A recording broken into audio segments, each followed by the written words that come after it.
കിട്ടിയപ്പോ രണ്ടുപേർക്ക് ഒരുമിച്ചോ. ആദ്യമേ ഹായ് എല്ലാവർക്കും. Sir thank you. ഈ ഒരു കഴിഞ്ഞ 2 വർഷത്തിനുള്ളിൽ എന്നെ കുറിച്ച് ഏറ്റവും നല്ല വാക്കുകൾ സംസാരിക്കുന്നത് ജോസ് സാറാണ്. Thank you sir. അപ്പോൾ ആദ്യമേ സാറിന് വലിയൊരു നന്ദി, ഇങ്ങനൊരു ക്യാരക്ടർ ഈ സിനിമയിലേക്ക് എന്നെ വിശ്വസിച്ച് എനിക്ക് തന്നതിൽ. സത്യത്തിൽ ഇപ്പൊ നോർമലി ഇപ്പം ഇവരൊക്കെ ഇപ്പൊ യങ്സ്റ്റേഴ്സ് ആയ സ്ഥിതിക്ക് ഞാൻ സീനിയർ ആക്ടറായിട്ട് സംസാരിക്കാം. അപ്പൊ അങ്ങനെ പറയുമ്പോൾ ഈ ചിലപ്പോ നോർമലി ഞാൻ ഈ ക്യാമ്പസിലെ ക്യാരക്ടറായിട്ടായിരിക്കും നിങ്ങൾ പ്രത്യേകിച്ച് വിചാരിക്കും. ഒരിക്കലും അല്ല. ഈ സിനിമയിൽ എനിക്കൊരു ഭാര്യയൊക്കെ ഉണ്ട്, അഞ്ജലിയാണ് എൻ്റെ ഭാര്യ. പിന്നെ അപ്പൊ അങ്ങനെ മൊത്തത്തില് ഞാൻ ഇതുവരെ ചെയ്യാത്ത, ഒന്ന് സിനിമകളിൽ വലിയ എക്സ്പീരിയൻസ് ഉള്ള ഒരാളല്ല ഞാൻ വളരെ എൻ്റെ ഒരു കംഫർട്ട് സോണിൽ മാത്രം വർക്ക് ചെയ്ത് അങ്ങനെ നിന്ന ഒരാളാണ്. അപ്പൊ അവിടുന്ന് സിനിമയിലേക്ക് വരുമ്പോൾ എനിക്ക് ഓൾറെഡി മെച്യൂരിറ്റി ഇല്ലാത്ത ഒരുപാട് കളിയാക്കലും കിട്ടിയിട്ട് ഒരാളാണ് ഞാൻ. അപ്പൊ തന്നെ എനിക്കൊരു തന്നെ സാർ ഞങ്ങൾ ആദ്യമായിട്ട് സാറിന് ഞാൻ എന്തായിട്ടോ കാരണം ചേച്ചിയായിട്ട് അഭിനയിച്ചു. അപ്പൊ അങ്ങനെ ഒരുപാട് കളിയാക്കൽ കിട്ടിയിട്ടുള്ള ആളാണ്. അപ്പൊ എനിക്കൊരു ഭാര്യ, പിന്നെ വളരെ ഇതായിട്ട് അത് 2 അടിച്ചിട്ട് വരുന്ന ക്യാരക്ടർ, അങ്ങനെയൊക്കെയുള്ള ക്യാരക്ടർ എന്റെ കിട്ടുമ്പോൾ ഞാൻ പെട്ടെന്ന് എന്നെ വിശ്വസിച്ച് എന്താണ് സാർ എന്നിൽ കണ്ടതെന്ന് എനിക്ക് അറിയില്ലല്ലോ. പക്ഷെ കുഴപ്പമില്ലാതെ ചെയ്തതാണല്ലോ സാർ. ഓക്കെ. അപ്പൊ അത് എനിക്ക് വലിയ സന്തോഷം തോന്നി അങ്ങനെ ഒരു ക്യാരക്ടർ എടുത്ത് ഈ സിനിമയിൽ എനിക്ക് തരുമ്പോ. പിന്നെ ഈ സിനിമയിലുള്ള സീനിയർ ആൾക്കാർ മുതൽ ഏറ്റവും ആദ്യമായിട്ട് സിനിമയിൽ അഭിനയിക്കുന്ന അല്ലെങ്കിൽ പുതിയ ആൾക്കാരായ ഞങ്ങൾ ഉൾപ്പെടെ ഇതിൽ അഭിനയിച്ച സപ്പോർട്ടിങ് ആക്ടേഴ്സ് ആയിട്ട് വന്ന ഏതൊരു ആർട്ടിസ്റ്റും നന്നായിട്ട് ഈ പടത്തിൽ എന്തെങ്കിലും അവരുടെ ഒരു നല്ല പെർഫോമൻസ് കൊടുത്തിട്ടുണ്ടെങ്കിൽ അതിന് ഏറ്റവും മുന്നിൽ പറയേണ്ട ആൾക്കാർ 2 പേരും, ഒന്ന് ജോസ് സാറും ഡയറക്ടർ സാറും നമ്മുടെ പ്രൊഡ്യൂസർ ശശി സാറുമാണ്. കാര്യം അത് ഞാനൊരു ഉദാഹരണ സഹിതം പറഞ്ഞുതരാം എന്തുമാത്രം കൂളായിട്ടാണ് ലൊക്കേഷനിൽ ഒരു ആർട്ടിസ്റ്റിനെ അഭിനയിപ്പിക്കുന്നത് എന്നുള്ളത്. കാര്യം ഒരു മേക്കപ്പ് അസിസ്റ്റന്റ് ഉണ്ടായിരുന്നു നമ്മുടെ ലൊക്കേഷനിൽ.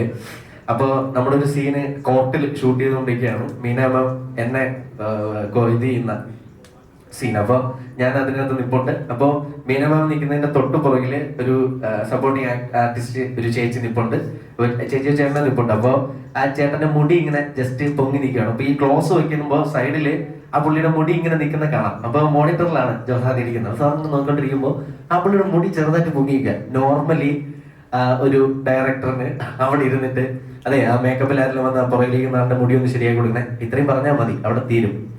സാർ അവിടെ നിന്ന് എണീറ്റ് 50 മീറ്റർ നടന്ന് അവിടെ ചെന്ന് അതെ മേക്കപ്പിൽ അസിസ്റ്റന്റ് ആരെങ്കിലും ഉണ്ടോ, അപ്പം സാർ ഇങ്ങനെ വിളിച്ച് മാറ്റി അപ്പുറത്ത് കൊണ്ട് നിർത്തിയിട്ട് അതെ ആ മീന മാമിന്റെ പുറകിൽ നിൽക്കുന്ന ആളിന്റെ മുടി കുറച്ച് പൊങ്ങി നിപ്പുണ്ട്, അതൊന്ന് കോതി ശരിയാക്കാവോ. അപ്പൊ അവൻ കണ്ണ് നിറഞ്ഞിട്ട് ഇപ്പൊ ശരിയാക്കാം. എന്നിട്ട് ഇവൻ നേരെ അങ്ങ് പോയി.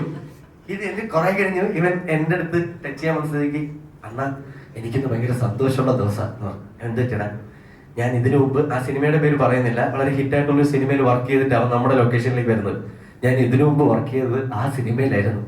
അതുകൊണ്ട് അവിടെ ഞാൻ അങ്ങോട്ട് തിരിഞ്ഞാലും ഇങ്ങോട്ട് തിരിഞ്ഞാലും വെറുതെ നിന്നാലും ജോലി എടുത്താലും ഡയറക്ടറും മൈക്കിലൂടെ എന്നെ തെറി വിളിക്കണ്ട. ഇവിടെ വന്നപ്പോ ആ സാറ് എന്റെ അച്ഛൻ പോലും എന്റെ അടുത്ത് ഇത്ര സ്നേഹത്തിൽ സംസാരിച്ചിട്ടില്ല. അത് ഞാൻ പറയാൻ കരുതി ചെറിയൊരു തമാശയാണ്.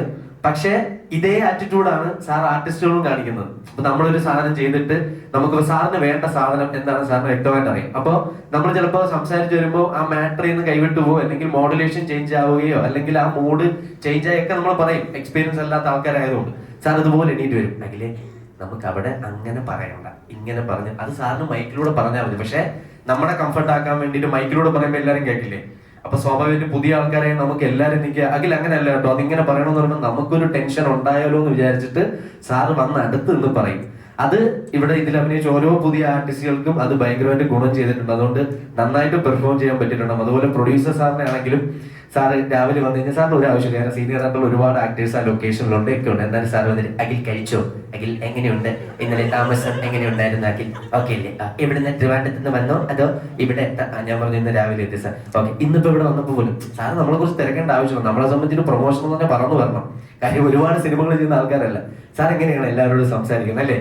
അപ്പൊ അത് ഓൾറെഡി ഈ ലൊക്കേഷനിൽ അഭിനയിച്ച ഓരോ ആൾക്കാർക്കും അത് ഭയങ്കര ഗുണം ചെയ്തിട്ടുണ്ട്, എന്നെ പോലുള്ള നമ്മളിപ്പോഴുള്ള പുതിയ ആൾക്കാർക്ക്. അപ്പൊ അതിന് ഞങ്ങളെ ഇത്രയും കംഫർട്ട് സോണിൽ നിർത്തി അഭിനയിപ്പിച്ചതിന് ഇവർക്ക് വലിയൊരു താങ്ക്സ് ഉണ്ട്. അപ്പൊ ക്രൂ മെമ്പേഴ്സ്, സജിത്തേട്ടൻ എന്റെ ആദ്യത്തെ സിനിമയിൽ പരിചയപ്പെട്ടതാണ്. സജിത്തേട്ടനെ ഒരു 8-9 വർഷമാവില്ല സജിത്തേട്ടൻ. അപ്പൊ ഈ ആദ്യത്തെ സിനിമ 8-9 വർഷമായിരുന്നു. എന്റെ പ്രായമൊക്കെ ഒരു മനസ്സിലാക്കും. അപ്പൊ അങ്ങനെ പരിചയപ്പെട്ടാണ് സജിത്തേട്ടൻ. അപ്പോൾ അങ്ങനെ ഈ ലൊക്കേഷന് വരുമ്പോൾ തന്നെ പരിചയമുള്ള ഒരുപാട് പേരും, ഒരാളുടെയും പേരെടുത്ത് പറയുന്നതിൽ എല്ലാവരും, ഇതിന്റെ ക്രൂ മെമ്പേഴ്സ് എല്ലാവരും നമ്മൾ വർഷങ്ങളായിട്ട് വർക്ക് ചെയ്യുന്ന ആൾക്കാരെ പോലെ നമ്മളെ സ്നേഹിച്ച് വർക്ക് ചെയ്ത ഒപ്പം ആ ലൊക്കേഷന് വലിയൊരു ഗുണമുണ്ട്. കാര്യം വയനാടാണ്, അവിടുത്തെ അറ്റ്മോസ്ഫിയർ എങ്ങനെയാണ്, മഴയുണ്ടായിരുന്നു, കുറെ പ്രശ്നങ്ങളുണ്ടായിരുന്നു, അതിന്റെ ഇടയ്ക്കൊക്കെ ഒരു പ്രശ്നമില്ലാതെ പോയത് ഭയങ്കര ഫ്രണ്ട്ലി ആയിട്ടൊരു ലൊക്കേഷൻ ആയതുകൊണ്ടാണ് കൂടെ അഭിനയിച്ചവരും എല്ലാവരുമായിട്ട്.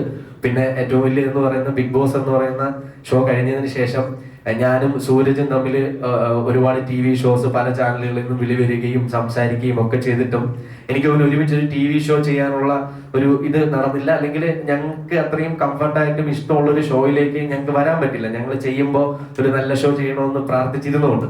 പക്ഷെ ദൈവം ഞങ്ങളെ സ്ക്രീനിൽ ഒരുമിപ്പിച്ചത് ഈ സിനിമയിലാണ്. ഞാനും സൂരജും ഒരുമിച്ച് ആദ്യമായിട്ട് അഭിനയിക്കുന്ന സിനിമയാണത്. അപ്പൊ അത് തന്നെ വലിയൊരു ഭാഗ്യമായിട്ട് ഞാൻ കാണുന്നു. അപ്പോ മൊത്തത്തിൽ ഈ മാർച്ച് 1 ആനന്ദപുരം ഡയറീസ് തിയേറ്ററുകളിൽ എത്തും. അപ്പോ ഇപ്പൊ അറിയാം, നേരത്തെ ശൈത്യനും എല്ലാവരും പറഞ്ഞതുപോലെ സിനിമയ്ക്ക് പ്രേക്ഷകർ കൂടുതൽ കയറി തുടങ്ങിയ സമയമാണ്. അപ്പോ നിങ്ങളെയൊക്കെ ചൂസ് ചെയ്യുന്ന സമയത്ത് ആനന്ദപുരം ഡയറീസും ചൂസ് ചെയ്യുക.